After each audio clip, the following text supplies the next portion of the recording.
אנשי ש"ס? מי זה אנשי ש"ס?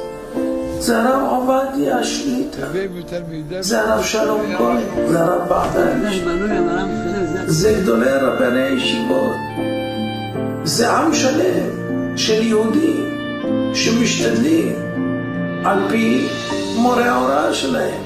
ואתה מה אומר? מי הם? כאילו מי הסמיך אותם לייצג את הדת? מי הם? מי הם? הם לא אנשים. אסור שתהיה להם דעה שונה משלך. רק אתה קובע מה יחשבו, איך יתנהגו, והם לא מייצגים את הדת. מי מייצג? אתה הליצן? במה אתה מייצג? בבדיחות על טורקי וערבי? ועל הסבתא והדודה והאישה והגבר?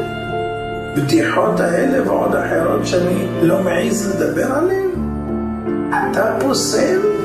כל הפוסל במומו פוסל.